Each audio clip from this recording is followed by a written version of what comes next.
জীবনটাকে আমরা ঠিক যতটা সহজ ভাবি, জীবন অতটাও সহজ নয়। ভাবনা চিন্তা করে দেখো, জীবন ভীষণ কঠিন।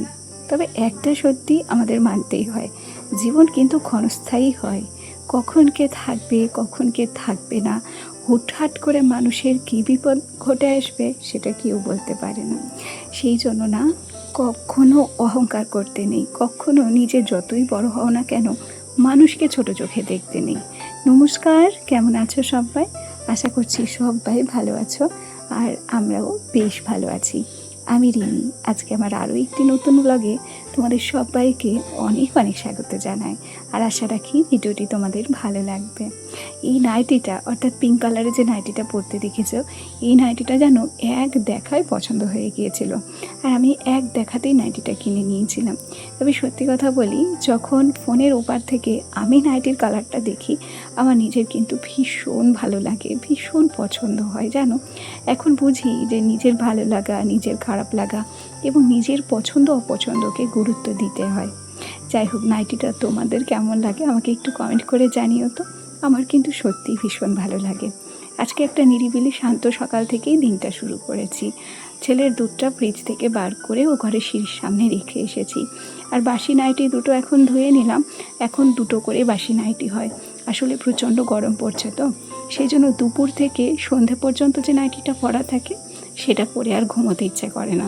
তাই ঘুমানোর আগে ওই সাদা নাইটিটা পরি। সাদা নাইটিটা ভীষণ পাতলা, আর ওটা পরে না বেশ আরামও লাগে। তবে জানো, আমার একটা নাইট ড্রেসও আছে, তবে সেটা আমি পরতে পারি না, কারণ সেটা সুতির কাপড় নয়। আজকে তো আমার ছেলের স্কুল ছিল না, সেই জন্য সকালবেলা একটু দেরি করেই ঘুম থেকে উঠেছিলাম। তবে আমি খেয়াল করেছি, যেদিন আমি তাড়াহুড়ো করে সংসারের কাজগুলো করি সেদিন আমার কাজগুলো না অনেক খারাপ হয়, এবং সেদিনই যেন আমার বেশি দেরি হয়। তাই আজকে ভাবছি তাড়াহুড়ো করে কোনো কাজই করব না, যতটা পারি কাজ একদম শান্তশিষ্ট এবং ধীরস্থিরভাবেই করব। আর তাছাড়া সকাল ওই 6টা থেকে 11টা 12টার মধ্যে সমস্ত কাজ আমি কমপ্লিট করার চেষ্টা করব। 12টার সময় আমার ছেলের আবার পড়া আছে। আমার ছেলেকে আগে বাড়িতেই পড়াতে আসতো, তবে এখন সরকারি স্কুলগুলো যেহেতু মর্নিংয়ে হয়ে গেছে, তাই আমার ছেলেকে আর বাড়িতে পড়াতে আসে না। বেশ কিছুদিন ওকে একটু ব্যাচের মধ্যেই পড়াতে হচ্ছে। ওদেরকে আমি রান্না বসিয়ে দিয়েছি, আর এদিকে চাল ধোয়া জলটা নিয়ে এসেছি সোজা বাগানে। এই যে জবা গাছটা দেখছো, গাছটা ঝড়ে ভেঙে গেছে, তাই সেটাকে তুলে এনে আমি অন্য একটা বালতিতে বসিয়েছি। আর আমাদের বাগানে না এবার প্রচুর পরিমাণে রক্তগাঁদার গাছ হয়েছে। ভাবছি এই গাছগুলোকে ঘরের সামনে দিয়ে লাগাবো। সেই সাথে একটা পেঁপে গাছও হয়েছে। আর জানো, নতুন করে আমাদের লঙ্কা গাছ, বেগুন গাছ আবার ফল দিচ্ছে। প্রচুর লঙ্কা হয়েছে এবার আমাদের বাড়িতে। ওদিকের ওভেনে ভাতটাকে আমি বসিয়ে দিয়ে এসেছি, আর এখন বাইরের সবজিগুলোকে নিয়ে এসেছি, সবজিগুলোকে কেটে নেব। ঘড়ির কাঁটায় এখনও 7:30 বাজেনি, তবে এদের পড়া 7:30টাতে থাকলেও এরা 7টার দিকে আমাদের বাড়িতে পড়তে চলে আসে। এখন একটু আলু কেটে নেব। আজকে কি রান্না বান্না করব সেই চিন্তা ভাবনা করছি। তবে যেদিন আমার ঘরে মাছ থাকে সেদিন আমার রান্না বান্নার জন্য আলাদা কোনো কিছু ভাবতে হয় না। মাছ আমি ফ্রিজে ভেজে রেখে দিয়েছিলাম, সেটাকে বার করে নিয়েছি। আর এখন জানো, পাতলা পাতলা করে আলু কেটে নিচ্ছি। মাছের আলু আমার একটু পাতলা পাতলা করে কাটতেই বেশি ভালো লাগে। জানো তো, আমার মনে হয় কি, সবজি মোটা করে কাটার থেকে পাতলা করে কাটা ভালো। তাতে করে খুব কম সময়ে রান্না হয়ে যায়, আর তার উপরে সবজিগুলোকে যদি একটু ভেজে নেওয়া যায় তাহলে রান্নার সময়টা কিন্তু আরও কমে। আর সত্যি কথা বলি, কম সময়ের মধ্যেই সমস্ত কাজ আমাদেরকে কমপ্লিট করতে হয়, কারণ আমাদের একার সংসার। খেয়াল করে দেখো, ওদিকে আমি দুটো কড়াই বসিয়ে দিয়েছি, দুটো ওভেনে। একটা কড়াইতে আমি কুমড়ো ভাজা করব, আর ওদিকের একটা কড়াইতে বসিয়ে দেবো হচ্ছে মাছের ঝোল। মাছের জন্য মশলাটাও আজকে করেছি। সচরাচর আমি কিন্তু মশলা খাই না, তবে আজকে মাছটা একটু অন্যভাবে রান্না করার ইচ্ছে হলো তো, তাই হালকা করে মশলা করে নিয়েছি। এখন আলুগুলো বেশ ভালো করে ভাজা করে নেব, আর ভাজা করেই রান্না করব, তাতে করে আমার রান্নাটা কিন্তু খুব তাড়াতাড়ি হবে। আর ওদিকে একটুখানি বেসনও গুলিয়ে নেব ভেবেছি। কুমড়োটা একটু বেসন দিয়ে ভাজার চেষ্টা করব। আমার সোনা ঘুমিয়ে থাকতে থাকতে আমি যদি কাজগুলো অর্ধেক কমপ্লিট করতে পারি, তাহলে না আমার চাপ অনেকটাই কমে যায়। তাই সকালবেলা আমার কিন্তু ব্যস্ততা বেশিই থাকে। ইতিমধ্যেই সোনা উঠে গিয়েছিল, ওকে খাইয়ে দাইয়ে রেডি করিয়ে তারপর পড়তে পাঠিয়ে দিলাম। তবে জানো তো, ব্যাজের মধ্যে পড়াতে ওর বাবার একটু অমতি আছে, কারণ আমরা তো বাড়িতে পার্সোনাল পড়াই, সেই জন্য ওর বাবা সঠিক ব্যাজের মধ্যে পড়াটা মেনে নিতে চাইছে না। তবে দেখো, টিচারের সুবিধা অসুবিধা সেগুলো তো আমাদেরকে বুঝতে হবে। সেজন্য আমি বললাম যে কিছুদিন ব্যাচে পড়ুক, সামনের মাস থেকে আবার বাড়িতে চলে আসবে। অর্থাৎ যেদিন থেকে স্কুল আবার আগের মতো রেগুলার হবে, দুপুরবেলা স্কুল হবে, তখন আমার ছেলেকে আবার কিন্তু দুপুরবেলা ওর টিচার পড়াতে আসতে পারবে। এদিকে আমার রান্না বান্না তো প্রায় হয়েই গেছে, সেদিক থেকে আমি একদম নিশ্চিন্ত। তাই এখন চলে এলাম হচ্ছে বিছানা গোছাতে। ছেলেটাকে পড়তে দিয়ে আসলে কিংবা স্কুলে দিয়ে আসলে খুব নিরিবিলিতে এবং নিশ্চিন্তে কাজকর্মগুলো সারতে পারি।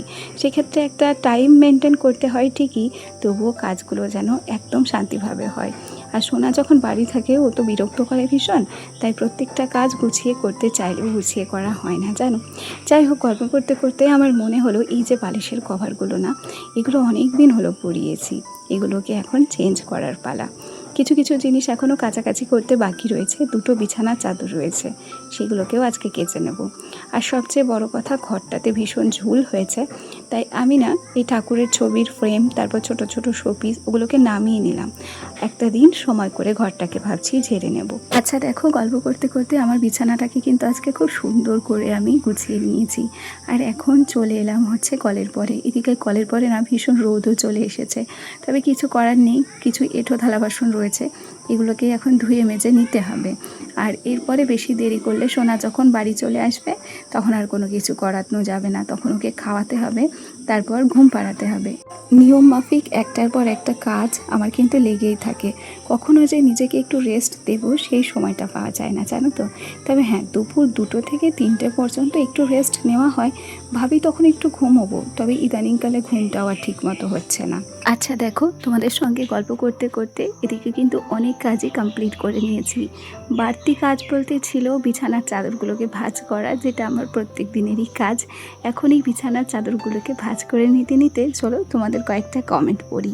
আমার গত পরশু দিনকের যে ব্লগটা আমি পোস্ট করেছিলাম, সেখানে তোমরা অনেকেই খুব ভালো ভালো কমেন্ট করেছো। পরমা চক্রবর্তী আইডি থেকে একটা দিদিভাই আমাকে কমেন্ট করেছে, সে লিখেছে তোমার প্রত্যেকটি ভিডিওই আমার ভালো লাগে, তবে এই ভিডিওতে সব আমার মনের কথা। অনেক অনেক ধন্যবাদ গো, তোমার মনের সঙ্গে হয়তো আমার মনের অনেক মিল আছে দিদিভাই, আর সেই জন্যই হয়তো আমার কথাগুলোর মধ্যে তুমি তোমার মনের কথার মিল পেয়েছো। আর এদিকে গিন্নিশালা রান্নাঘর ব্লগস আইডি থেকেও দিদিভাই কমেন্ট করেছে, ঠিকই বলেছো দিদিভাই, আগের দিনগুলি খুব মিস করি। হ্যাঁ গো, সত্যি আগের দিনের কথাগুলো খুব মনে পড়ে। আর সবচেয়ে বেশি মনে হয় এটাই যে আগে যখন ছোট ছিলাম তখনই কিন্তু ভালো ছিলাম। আর তারপর বন্নি ব্লগস আইডি থেকে একটা বোন আমাকে কমেন্ট করেছে, দিদি তোমার কথাগুলো আমার মন ছুঁয়ে যায়। অনেক অনেক ধন্যবাদ, অনেক অনেক ভালোবাসা তোমাদের সবাইকে এত সুন্দর করে কমেন্ট করার জন্য। ওদিকে সংসারের সমস্ত কাজ কমপ্লিট, এখন স্নান করার পর এলাম হচ্ছে দুধ নিতে। আর এদের বাড়ি দেখো কি দারুণ পদ্মফুল ফুটেছে, আমার কিন্তু ভীষণ ভালো লেগেছে। চলো আজ তবে আসি, কাল আবার দেখা হবে, সবাই ভালো থেকো, টাটা।